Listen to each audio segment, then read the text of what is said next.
A paz de Deus, pessoal, tudo bem com vocês?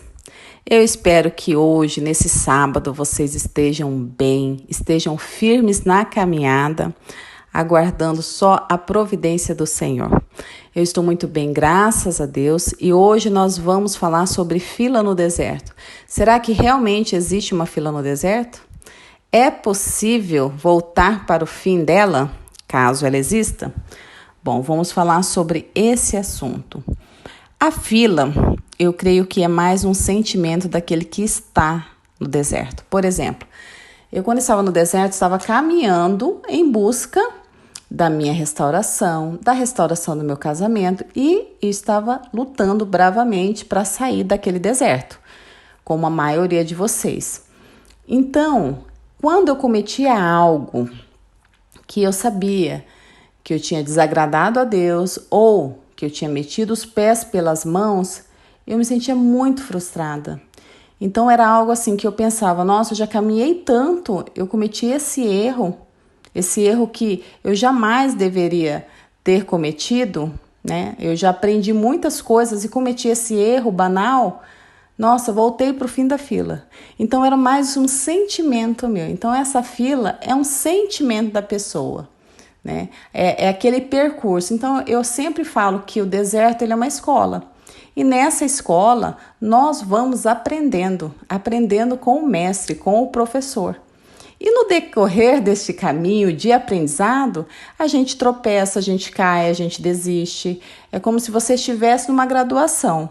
Você está lá estudando, quando você vai fazer a prova, dá um branco, você erra tudo e você se sente muito frustrado. Porque você errou algo que você tinha estudado, que você tinha conhecimento, até porque esse conhecimento foi passado a você. E daí você tem que refazer aquela prova. Então, é um sinal do quê? Que você não aprendeu tudo que você deveria aprender. E, novamente, você tem que fazer a prova, uma prova de recuperação, né? Uma prova de substituição.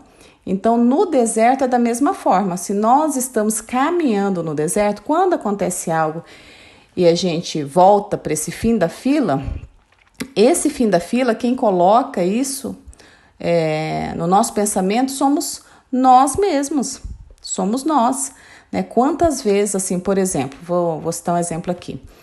Teve uma época que eu já tinha caminhado muito, né? Já tinha acontecido a separação, meu esposo já não me procurava mais, eu já tinha passado por toda aquela primeira fase, eu já estava mais amadurecida, já estava buscando ao Senhor, já não tinha tanto desespero. E com o passar do tempo, em uma conversa, nós tivemos uma discussão que eu coloquei tudo a perder. Que ao invés de eu me calar, né, tendo todo o conhecimento que eu já tinha aprendido, sabendo ali que eu ia meter os pés pelas mãos e mesmo assim eu não tive domínio próprio. Então, né, me exaltei, falei coisas que eu não devia. Depois, quando eu voltei para casa, eu me arrependi demais. Eu me senti assim, lá no fim da fila. Eu falei, meu Deus, eu já tinha todo esse conhecimento e aconteceu isso. Nossa, eu vou ter que voltar lá para o fim da fila. E sempre eu falei isso. Nossa, vou ter que voltar para o fim da fila. Mas não é aquele fim da fila de estar no início do deserto. Não. Muitas vezes eu já tinha caminhado, mas assim, sabe aquela coisa de tropecei, caí, vou ter que levantar e continuar. Mas aquele meu sentimento era que eu estava lá no final, que minha bênção já estava quase chegando e eu tive que voltar para o fim da fila. Então isso é mais um sentimento nosso, que a gente fica muito frustrada. Por exemplo, tem pessoas que falam só, meu esposo veio conversar comigo e eu já falei que eu quero a volta e não sei o quê. E eu vi cada coisa que me machucou, parece que eu estou no início do deserto. Porque eu já tinha superado muitas coisas. E quando ele me falou, me magoou demais. E eu voltei a ter todo aquele sentimento, toda aquela frustração, tudo aquilo que acontece no início da separação. Eu me senti muito mal.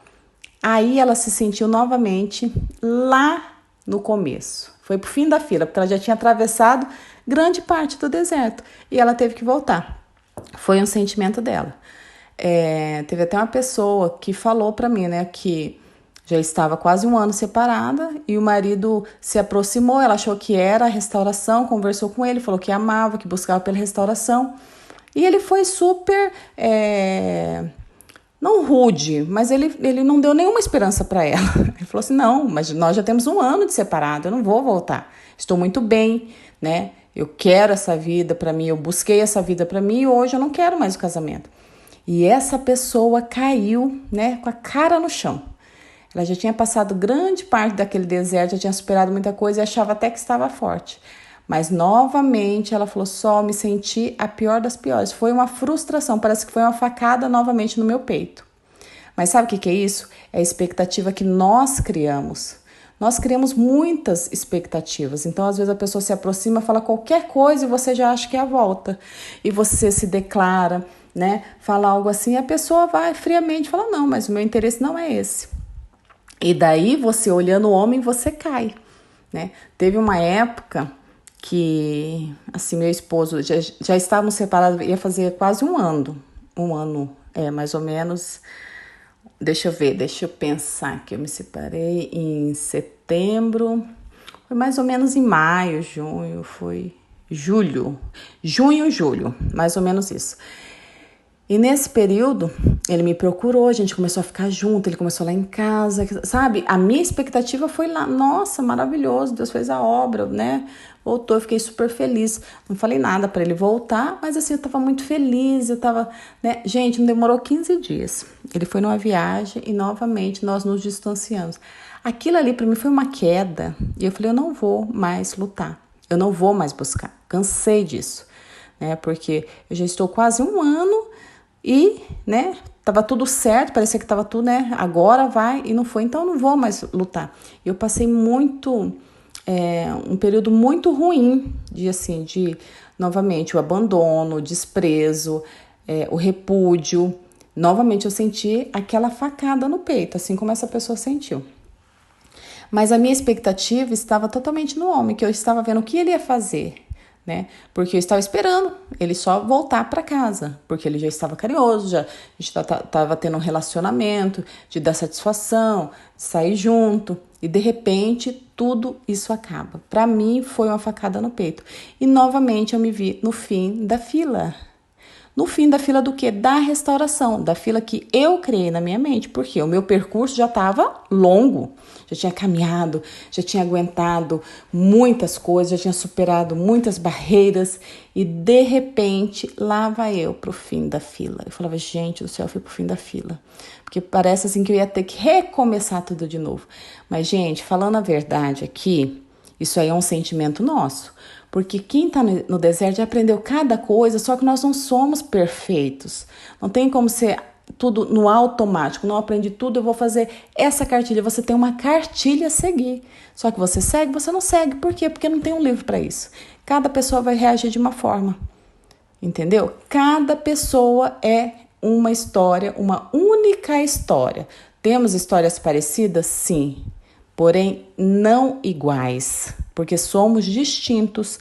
Então, quando acontece qualquer coisa em relação a isso, a nossa frustração nos faz pensar em fim da fila. Por exemplo, a pessoa, né? Não, eu vou deixar ir, né? Teve uma pessoa até que colocou no comentário, nossa, eu deixei ir, foi mesmo. Gente, só que o deixar ir é você deixar que o outro siga a vida sem impedi-lo na questão de ficar ligando, de ficar cercando, de ficar implorando, de ficar chorando, de ficar, né? Fica ali naquela pressão pro outro voltar. Deixar ir é respeitar a vontade do outro, não querer mais o casamento. Deixa ele seguir a vida dele. Não significa que você vai deixar de orar, né? Tem pessoas que falam, deixa ir, nem ligo. Gente, só que às vezes vocês têm assunto para tratar, como não vai ligar? Né? Como que não vai conversar? Não ligo não. Se ele me liga, eu não atendo. Ué? Que é isso, gente? Ó, minha cadeira até fez barulho. Que é isso? Não é assim. O deixar ir é simplesmente você respeitar a vontade do outro de não querer mais ficar contigo. Porém, você vai continuar orando, você vai continuar buscando. Esse negócio de, deixei ir, ele foi mesmo. Então, ele ficaria perto de você o quê? Preso? Na corrente? Você chamando, implorando? Tem pessoas que ligam, vem aqui, eu quero te ver só um pouquinho. A pessoa passa lá, a pessoa chora, fica mal. Não é isso. Né? Eu acho que nós, que buscamos a restauração, nós temos que ter um limite para deixar Deus agir, porque senão, se nós agirmos com a força do nosso braço, não vai dar certo, não vai dar resultado.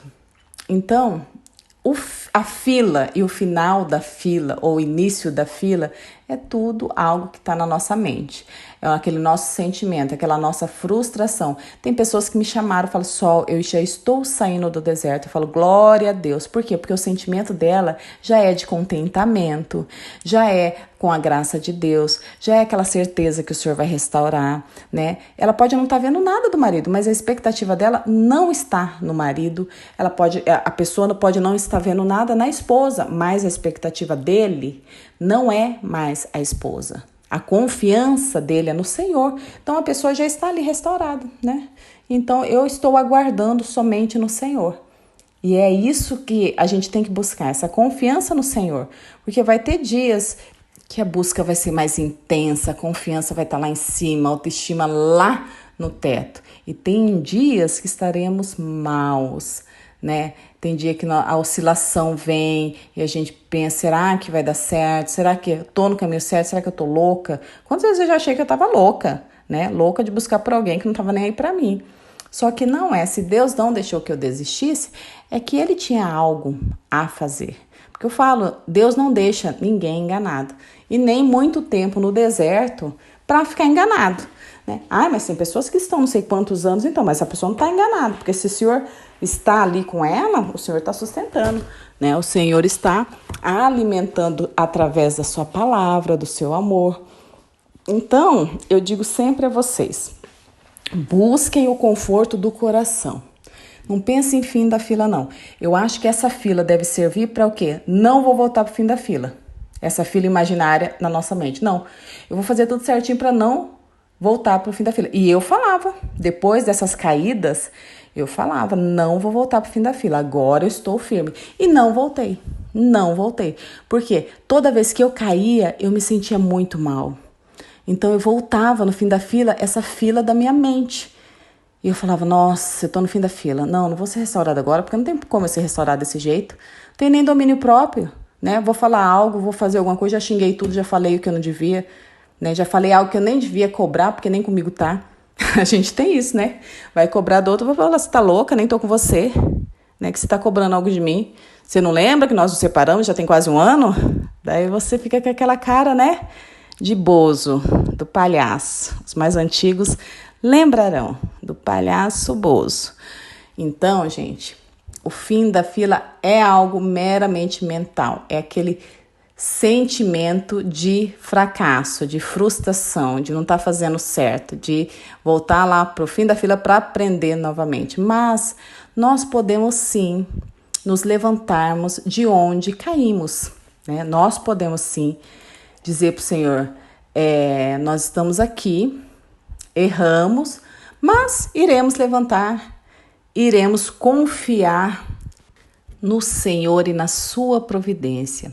Tem uma parte lá em Apocalipse 2, versículo 4 e 5, que diz assim: Tenho, porém, contra ti que deixaste o teu primeiro amor. Lembra-te, pois, de onde caíste e arrepender-te e praticar as primeiras obras, quando não brevemente a te virei e tirarei do seu lugar o teu castiçal, se não te arrependeres. Nesses dois versículos, claramente o Senhor está falando, né, que deixou o primeiro amor, né, e caiu. Mas depois do arrependimento, que nós devemos recomeçar na realidade, a praticar aquelas primeiras obras. Então, se você caiu, da onde você caiu, levanta-te, não importa em que lugar você esteja. Essa fila imaginária nós que colocamos, porque se nós fôssemos realmente olhar quem está em primeiro e quem está em último, nós teríamos um poder imenso, né? Eu poderia saber, nossa, em primeiro lugar ali, quem o Senhor vai restaurar é fulano, em terceiro é cicrano, em quarto é, né, Beltrano, e por aí vai. E não é assim, a gente não sabe. Tem pessoas que mal pisaram no deserto, demora um pouquinho, o Senhor restaura. Já tem pessoas que estão aí há anos e não são restaurados. Então, essa fila é uma fila imaginária que existe na nossa mente. E eu até gosto dessa fila, sabe por quê? Porque a gente começa a balizar, né? Eu balizo ali o que eu posso, o que eu não posso, né? Nessa parte eu não vou, nessa parte aqui eu vou. Por quê? Porque quando a gente cai, gente, é horrível. É horrível. Quando você faz algo que você não deveria, não vem aquele arrependimento, você quer voltar ao tempo, né? Você quer fazer as coisas para realmente, nossa, sair daquilo ali. Mas não tem jeito, já foi. Eu sempre falo que é um minuto de bobeira, né? Aquele minuto que às vezes se estende, né? A discussão pode ir bem mais longe. É igual essa semana eu estava conversando, né, com vocês, falando que quebrou um pedaço do meu dente, da minha obturação, e eu fui, né, ao dentista para arrumar, trocar a obturação. Trocou a obturação, tudinho, e eu saí com meu esposo, e numa loja que nós fomos, tinha aquelas balinhas para os clientes. E minha filha foi pegar, meu marido falou, não, você não vai pegar, você acabou de fazer a limpeza. Minha filha tinha feito a limpeza no dente. Eu falei, não, você não vai chupar isso aqui de jeito nenhum, daqui depois eu guardo, depois você chupa. Acabou de limpar o dente. O que eu fiz com a bala, gente? Peguei a bala, abri e mastiguei. O que aconteceu com o meu dentinho? Né? A minha obturação saiu na bala, aquelas balas tipo Sete Belo, que é uma bala grudenta. Quando eu vi que fez pac, eu falei, não acredito. Sabe quando você quer voltar no tempo, não ter entrado naquela loja, não ter pego aquela bala que não era nem pra você, era pra tua filha que queria. E eu falei pra minha filha, culpa sua. Ela, mamãe, culpa minha, mas você não deixou nem eu chupar. Mas aquele minuto de bobeira. Ai, gente, porque assim, só o desgaste, eu ter que marcar de novo pra ir lá refazer, é um transtorno. Eu fiquei mal. Falei, gente, eu fiquei tão mal, fiquei tão triste. Mas essas coisas acontecem, né? E nós temos que ver algo bom nisso tudo. Então, assim, hoje eu sempre falo, quando eu tô numa situação difícil, uma situação ruim, dali daquela situação eu tenho que olhar de uma forma diferente para ver o que isso vai agregar na minha vida, o que isso vai fazer com que eu aprenda. Então, o deserto é isso, uma escola onde vamos aprendendo, errando, acertando, mas que daquele local onde teve a queda, nós temos que levantar e seguir. É esse o ensinamento, é levantar e seguir, né? Porque o fim da fila existe somente na mente, daquilo, olha, eu tô me sentindo tão mal porque eu tô me sentindo no início da caminhada. O fim da fila é você se sentir no início da caminhada, falar, eu vou ter que passar por tudo isso, agora que ele já não estava pensando dessa forma, vai começar a pensar isso de mim. Ou até os homens falam, nossa, eu já tinha caminhado tanto, eu estava tão firme, tão forte, fiz tudo isso, nossa, eu tô mal, e agora? O que ela vai pensar? Agora que ela não vai me querer mais. Entende a nossa expectativa em relação ao cônjuge, em relação à pessoa e não em relação a Deus? Porque Deus está ali ensinando, Deus está ali orientando, Ele jamais vai deixar de nos orientar. Então, é isso, gente, a fila imaginária, aquele sentimento ruim que nós sentimos. É essa lição que eu tinha que passar para vocês hoje, mas lembrando que hoje é sábado, dia, né, de cuidarem de quem? De vocês, da mente, do coração, de tudo, né? Cuidar, fazer algo que goste, assistir um bom filme, tomar um bom vinho para quem gosta de vinho. Gente, não é se embriagar-se, tá? Às vezes as pessoas falam, mas não pode beber, gente. O que está na palavra de Deus é não se embriagar-se. Tem um ponto fraco nisso? Nem beba. Mas faça algo que goste, né? Leve os filhos para passear. Tem tantas decorações lindas de Natal. Esse dia nós passamos na frente de um condomínio que estava uma decoração maravilhosa. Descemos do carro, tiramos fotos. Então, vivam, tá? Espere sim, mas vivendo. Não espere morrendo, tá bom? Um abraço, fiquem com Deus e que na próxima semana vocês estejam melhor do que nessa semana. Amém? Que Deus abençoe a todos vocês.